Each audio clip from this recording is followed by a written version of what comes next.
Okay, here's a nice little grouping. I'm laying on the ground. We have a couple little things here. We have a little primrose, probably a camisonia. That's this little guy, little camisonia. Then next to that, my hand out of the way, we have this pretty little tobacco relative, I believe. Let's pull a flower.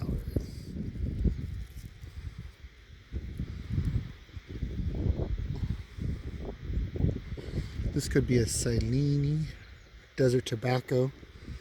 Then right behind it, I have to key this guy out. I'm not sure what he is. Back up here, I don't know if you could see this curly guy.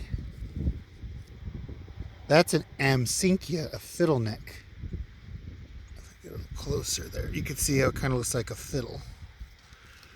And then right next to that is our little Chia sage. Right here. So let's talk about our Chia sage real quick. So Chia sage is Salvia columbariae.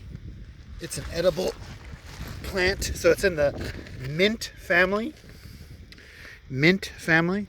We find it a lot around in the gravelly areas in the Mojave, Sonoran Desert, also in the California Forestic Province.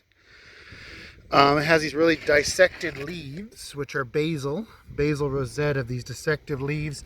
And then it has these little flowers that are in these little whorls. We call those a verticillaster. A verticillaster. And Chia sage is related to the Chia sage that you would make a chia pet, or the chia that you would eat. That's Salvia hispanica. Again, this is Salvia columbariae, the Chia sage. Chia sage is really cool for, it has edible seeds, which are very high in protein.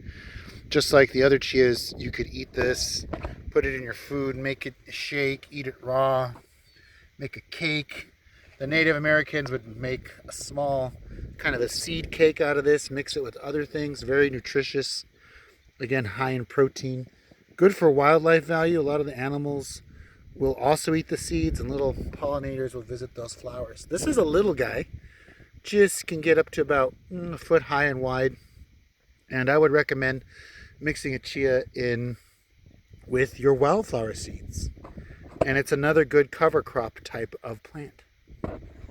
Again, nice little grouping of wildflowers, including chia sage.